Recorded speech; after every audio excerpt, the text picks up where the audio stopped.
power in the mafia isn't granted. It's taken with blood, fear, and a level of ruthlessness that defies imagination.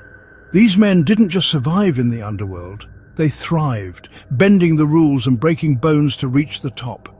As we count down the 5 most sadistic mobsters in mafia history, we begin with the deceptively quiet yet dangerously cunning Gaspare Messina.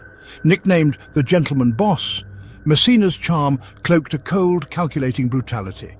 He didn't leave fingerprints on his crimes, but the streets of Boston were littered with the bloody evidence of his control. His rise was subtle, his dominance absolute, and his legacy, a chilling reminder that the most ruthless killers don't always wield the knife themselves. Prepare for a dive into the depths of mafia savagery you won't soon forget. The summer sun blazed over Salemi, Sicily, when Gaspare Messina, born to Luciano and Gasparina Clemente, took his first breath on August 7, 1879. He grew up in a world where honor was a facade draped over violence and prosperity was wrung from the hands of the desperate. Salemi was no ordinary Sicilian town. Its hills bore silent witness to whispers of vendettas and covert meetings among men who called themselves the Honored Society. Gaspare was destined to walk this shadowed path. By the age of 26, his life in Sicily had grown precarious, the old codes of survival no longer enough. With his new bride, Francesca, he boarded the SS Città di Napoli, a quiet desperation cloaked in hopeful ambition driving him across the Atlantic. When the ship docked in New York, the streets of Brooklyn welcomed him into an underworld as treacherous as the land he left behind. Brooklyn in 1905 was a latticework of opportunity for those who dared. Gaspare began modestly, running a bakery on Throop Street, where the scent of freshly baked loaves mingled with the acrid sting of secrets.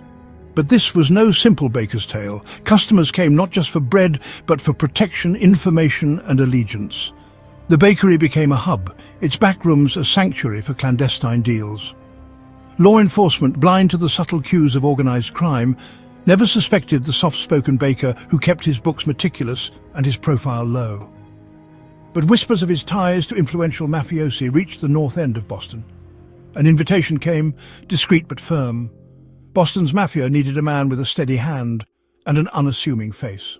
By 1915, Messina and his growing family had relocated, leaving behind the bread oven but carrying with him the ambition that fueled his rise. Boston's cobbled streets teemed with tension. Prohibition-era disputes were settled not with negotiation, but with bullets. In 1925, the faint smell of cordite lingered over a car found riddled with bullet holes in the court garage. Police detained a crew of suspects, among them one of Messina's business associates, Paolo Pagnotta. The whispers grew louder, a gunfight, a botched hit, ties to Messina. Though no evidence directly implicated him, Messina understood the danger of proximity to chaos. Pagnotta vanished from the partnership. The bakery's veneer of legitimacy could no longer shield Messina from the storm brewing around him. Yet where others would retreat, Messina adapted. He cut ties, strengthened alliances, and pivoted to a more lucrative enterprise: wholesale groceries, a venture that allowed him to operate with an air of respectability while ensuring that Boston's North End remained under his control. By 1930, the mafia was fracturing.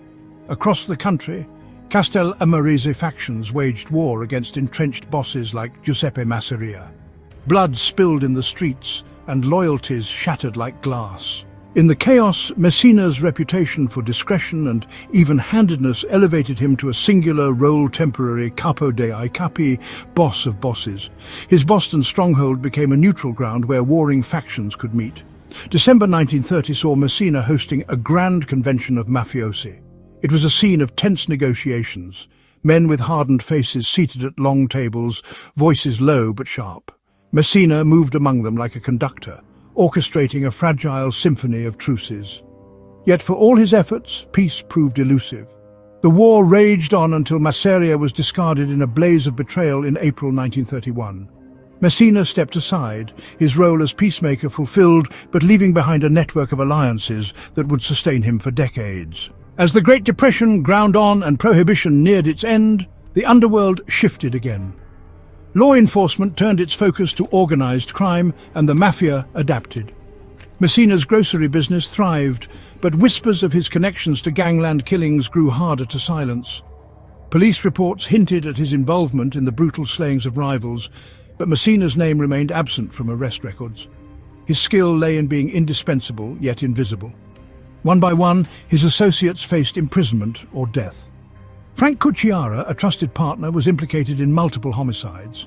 Years later, Cucciara and his wife would meet a grisly end in their apartment, a testament to the violence that lingered at the edge of Messina's world. Though never directly tied to these events, Messina's empire began to feel the strain of attrition. By the late 1940s, Messina had traded the volatility of bootlegging and racketeering for the relative safety of legitimate business. As president of Neptune Oil Corporation, he commanded a fleet of tankers and a sprawling network of fuel suppliers. To his neighbors in Somerville, he was a kindly old man, a widower who attended Mass regularly and took long walks along the Charles River. Yet in the stillness of his twilight years, the past loomed large. In 1952, at the age of 73, Messina returned to Sicily. The journey was part pilgrimage, part reckoning. He walked the streets of Salemi once more, a man whose life had been built on quiet ruthlessness and strategic cunning. When he returned to the US, it was not to expand his empire, but to fade into obscurity. Gaspare Messina passed away on June 15, 1957, in his Somerville home. There were no headlines, no grand funerals. The man who had once presided over mafia councils and navigated the underworld with uncanny precision slipped from history like a shadow at dusk. His life was a testament to the power of invisibility. His legacy a reminder that even kings of the underworld are, in the end, mortal.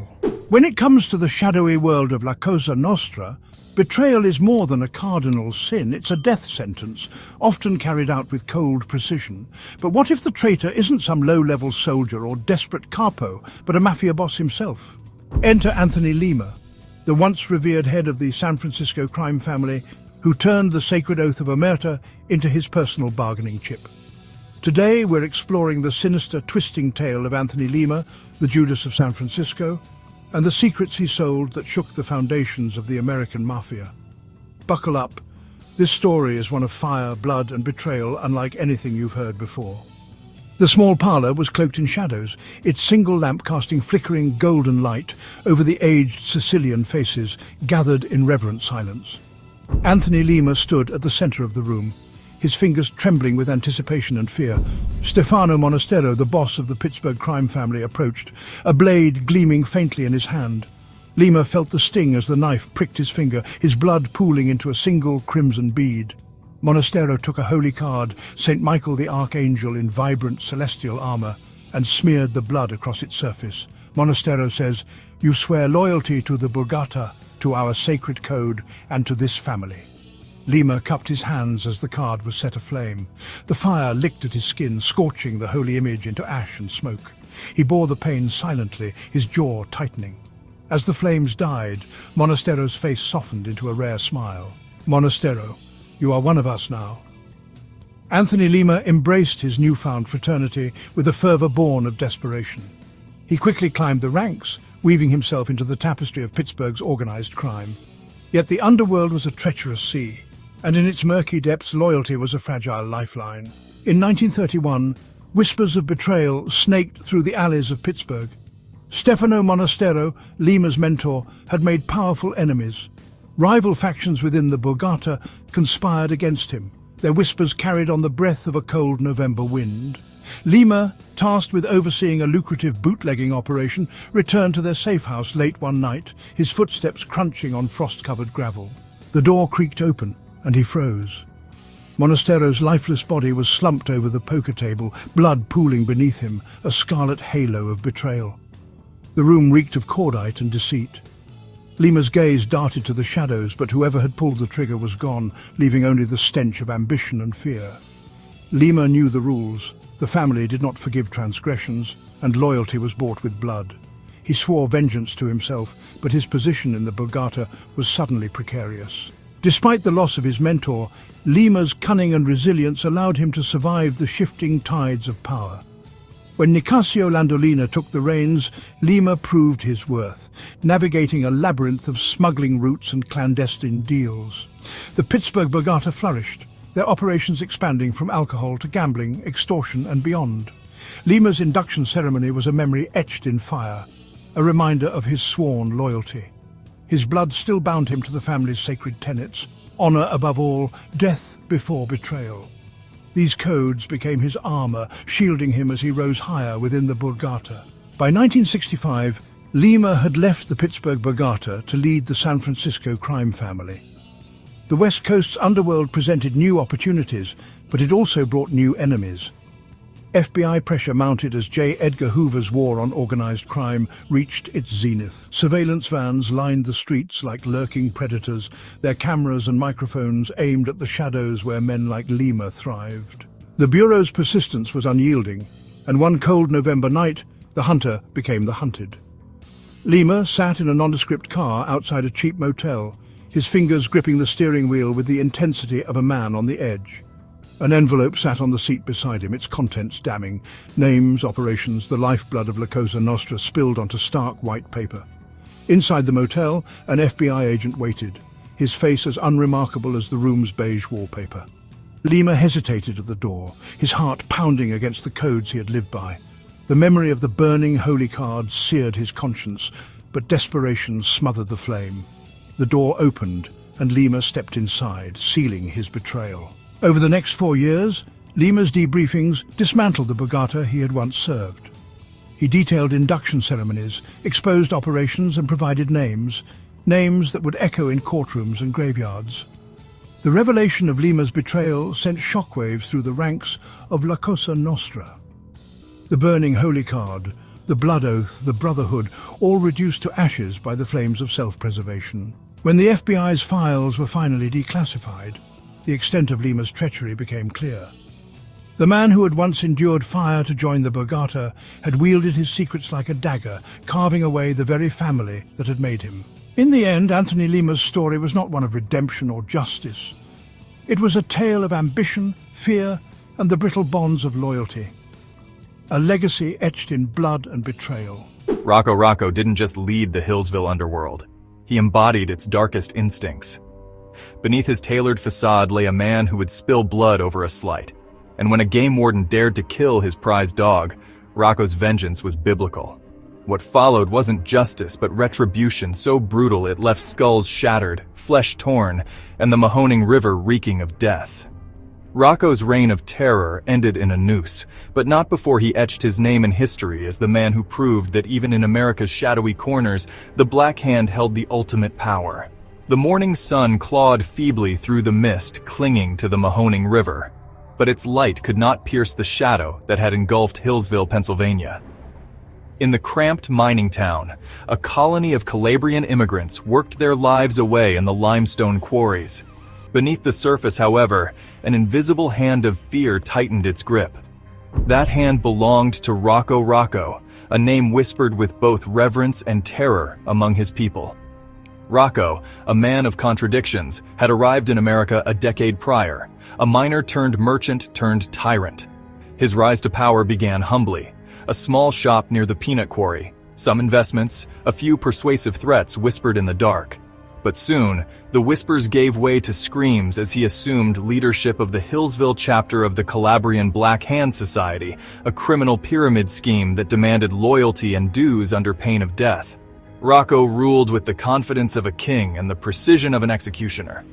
Yet, his reign was anything but stable. By 1906, cracks in the empire began to show. A rival faction within the society accused him of violating an unspoken code, laying with another man's wife, a sin punishable by death. At a secret tribunal convened by Black Hand leaders from New York and Buffalo, Rocco narrowly escaped execution, but was dethroned, a humiliated man clinging to power's fringes. As he skulked through the muddy streets, an opportunity for redemption arrived in the form of Seeley Houck, a state game warden infamous for his ruthless enforcement of hunting laws. Houck's unpopularity among the Italian community simmered, but it boiled over when he shot and killed Rocco's prized hunting dog, Paolo. To the grieving Rocco, Houck became more than an enemy. He became a target. March brought a bitter chill to the air and to the hearts of Hillsville's denizens. On a dreary evening, Houck vanished. Days later, search parties scoured the forest near the peanut quarry. On the muddy banks of the Mahoning River, a hunter's boot struck something soft. The group clawed through the muck until they unearthed a grotesque discovery. Houck's body, riddled with shotgun blasts, the lower half of his face obliterated by a final point-blank shot. News of the murder spread like wildfire. Rumors pointed to Rocco, who had publicly sworn vengeance against the warden. The Italian community, silenced by fear or loyalty, spoke in careful tones. Still, whispers reached the ears of the Pinkerton National Detective Agency, whose agents descended on Hillsville, posing as laborers and merchants. Among them was Francis DeMaio, a man whose cunning matched Rocco's. DeMaio's web of informants tightened, and in 1908, the first crack appeared.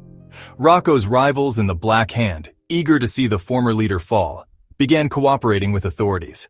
Their testimony painted a chilling picture of the murder. Hauk lured into the woods, the blast of a shotgun splitting the night, and Rocco standing over his quarry, with the cold satisfaction of a hunter reclaiming his honor. Rocco remained defiant. Even as he was arrested and hauled into court, his hawk-like nose lifted in disdain. "I will not speak," he told DeMaio, whose repeated efforts to extract a confession met only silence. "I will go to the gallows a brave man." September 1908. The courtroom buzzed with anticipation as the jury delivered its verdict, guilty of first-degree murder. Rocco, ever the fox, grinned through the pronouncement, as if daring the system to catch him in its snare. Yet beneath the facade, he must have known the weight of the noose awaited him. His legal team, financed by the Italian community, filed appeal after appeal, but the evidence mounted like a pyre. Witnesses placed him at the scene. Rivals implicated him in other crimes, including the murder of local resident William Duff. By March 1909, Rocco's fate was sealed.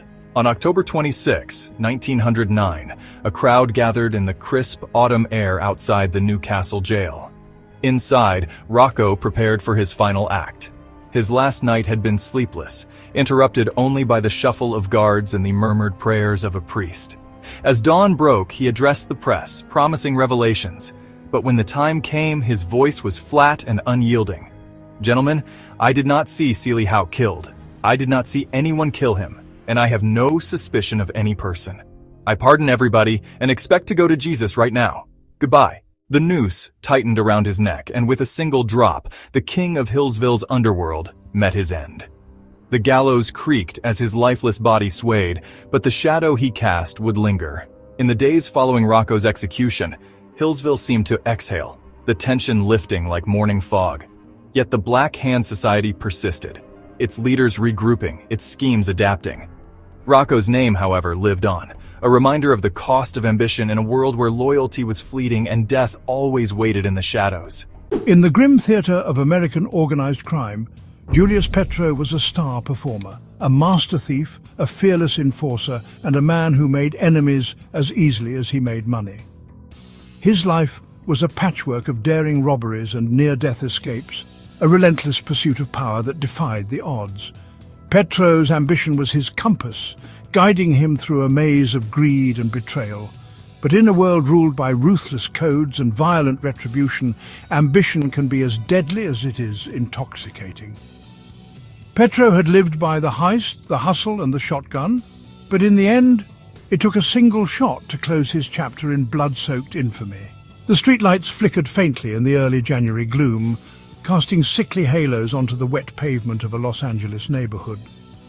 The borrowed Cadillac convertible gleamed like a polished silver dagger as Julius Petro slid behind the wheel.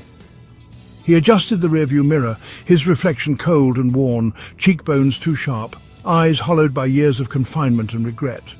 Petro knew this drive was risky. Southern California had become a haven for exiled racketeers, but it was also a battlefield. He lit a cigarette, his fingers trembling, and thought back to the years that had brought him here. Petro's early days in Cleveland had been a trial by fire. By 1946, he was notorious among the tight-knit circles of safecrackers and thieves in South Collinwood. But it was the murder of Theodore "Bobby" Knaus that sealed his legend. Knaus had been his accomplice, but greed is a ruthless arbiter. When $4,000 vanished from Green's Cafe, Knaus disappeared with it. Days later, his body was found slumped in a vacant lot, a bullet nestled neatly in his skull. The law caught up with Petro not long after. His conviction for Knaus's murder put him on death row, a fate that should have ended his story. Yet, the sly-eyed gangster manipulated the system, winning a retrial on appeal. When the verdict came in June of 1948, not guilty, Petro walked out of the courtroom a free man, the smirk on his face a silent promise to the world that he would not go quietly into obscurity. Months later, Petro's resolve was tested again. The Green Acres casino robbery was supposed to be simple in and out, a few masked men with itchy trigger fingers. But the casino's guards didn't fold under pressure. Gunfire erupted, chaos reigned, and Petro caught bullets in his chest and arm. His survival was miraculous. Some whispered it was luck, others swore it was divine intervention. Either way, Petro emerged from the ordeal more determined than ever, a wounded lion stalking prey in the underworld. Petro's luck soured in 1952 when he and Joseph Sanso pulled a brazen daylight heist, ambushing a bank manager and making off with $71,000. It was a high-stakes job, reckless even by their standards. The burlap hoods they wore, tattered and bloodied, became symbols of their audacity, but also their downfall. Witnesses identified them with ease. When the gavel fell, Petro was sentenced to 25 years behind bars. The prison years ground him down. His once proud swagger turned into a wary shuffle. For over a decade, Petro brooded in silence, the weight of his crimes pressing against the monotony of grey walls and iron bars. But even in confinement, Petro plotted his return. Released in 1966 after serving just over half his sentence, he emerged into a world that had changed, but he hadn't. The lion still roared. In California, Petro found old faces in new places. The sunny streets of Los Angeles hid shadows deep enough for men like him. Gambling rackets flourished, and Petro became an enforcer, a role he relished. His presence alone could silence a room, his reputation as sharp as the switchblade he kept tucked in his belt. But the underworld in California was not Cleveland. Here, alliances shifted like quicksand, and Petro's ruthless efficiency quickly made him a target. John G. Sparky Monica, a local gambling kingpin, saw him not as an asset, but a threat. Monica's operations relied on loyalty, and Petro's name carried whispers of insubordination. Monica's paranoia reached a boiling point as 1968 drew to a close. Rumors swirled that Petro was planning a takeover, that he had lined up a muscle to carve out a piece of Monica's empire.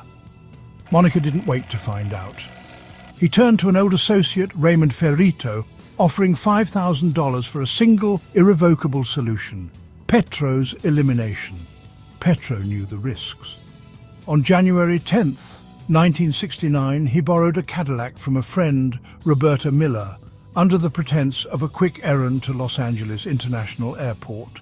The air was heavy with the threat of rain as he drove, his hand resting lightly on the wheel. At the parking lot, he cut the engine, leaning back to finish his cigarette. The silence pressed in, a tangible weight that settled over the car. Ferrito's shadow moved swiftly through the rows of vehicles, a pistol glinting dully in his hand. He approached from the blind side, his footsteps muffled by the hum of distant traffic.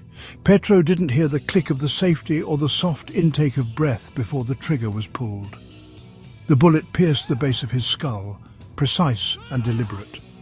Petro's body slumped forward, his blood soaking into the leather upholstery. When the car was discovered 2 days later, it was as if the world had paused mid-breath.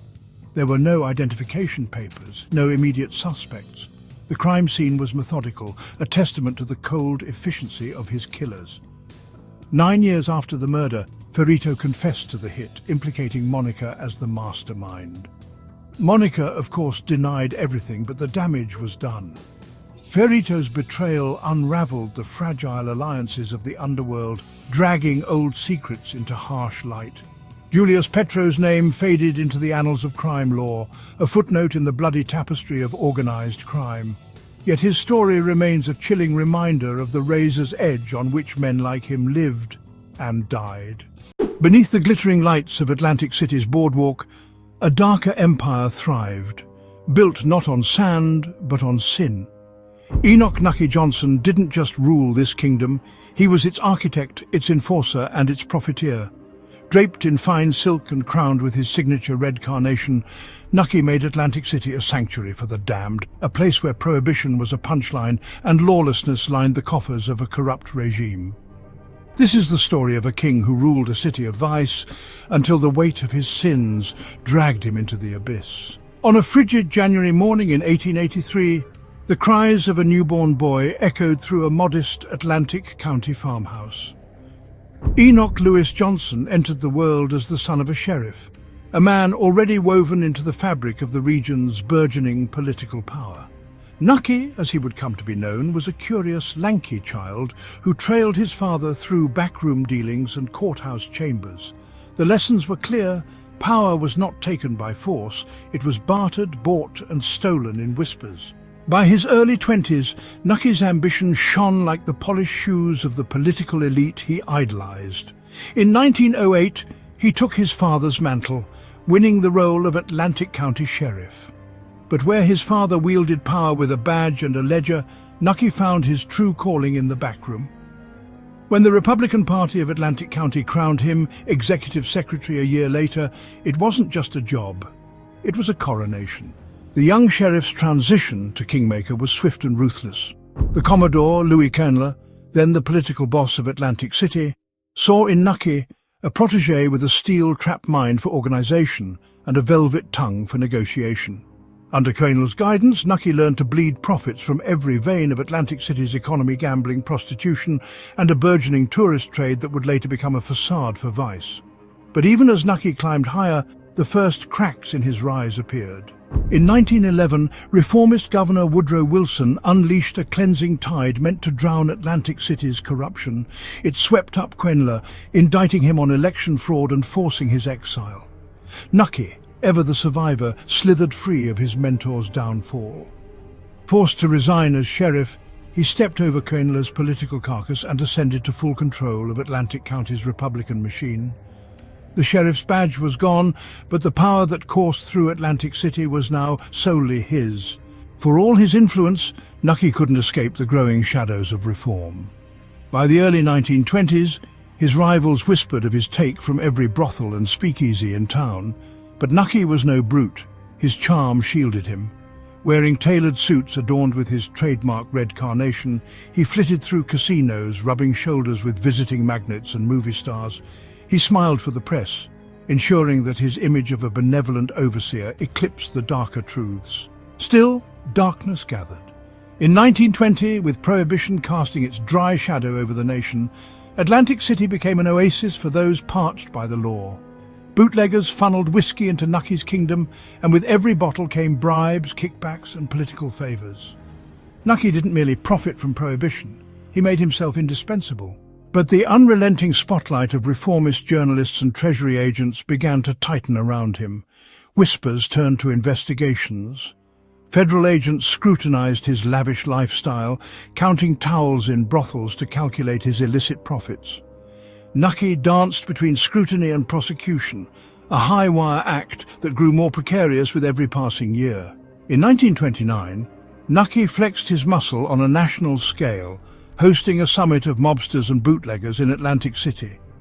Figures like Charlie Lucky Luciano and Al Capone roamed the seaside under his watchful eye, solidifying alliances and territories in the shadow of Nucky's power.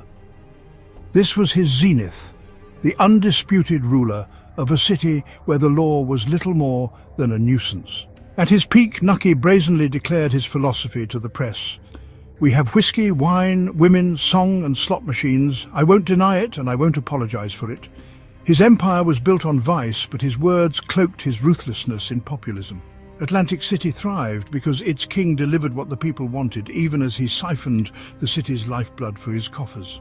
By the 1930s, Nucky's empire began to crumble under federal scrutiny. In a series of investigations, prosecutors tracked his income through a labyrinth of criminal enterprises. His gilded throne turned into a gilded cage. After 3 trials, the government finally succeeded in convicting him for tax evasion in 1941. The trial was a spectacle, showcasing the lavish lifestyle of a man who never bothered to mask his ill-gotten gains. The red carnation, the beachfront estate, the tailored suits, all became evidence of his sins. Sentenced to 10 years in federal prison, Nucky's reign ended not with a bang, but with the clang of a cell door. After serving 4 years, Nucky emerged from prison a diminished man. His return to Atlantic City was met not with cheers, but with indifference. The city he had built on vice and corruption now churned forward without him. He took a modest job as a salesman for an oil company, a far cry from his days as the Tsar of the Ritz. His twilight years were a slow unravelling. The suits grew frayed, the red carnation faded to a memory. In 1968, at the age of 85, Nucky died quietly in a convalescent home. The man who had once ruled Atlantic City with a velvet hammer left behind no empire, only echoes of a bygone era when vice was king and he was its benevolent tyrant. Though the boardwalk crumbled beneath his feet, Nucky Johnson's legacy endured, a cautionary tale of power built not on violence but on money, charm and corruption's slippery edge.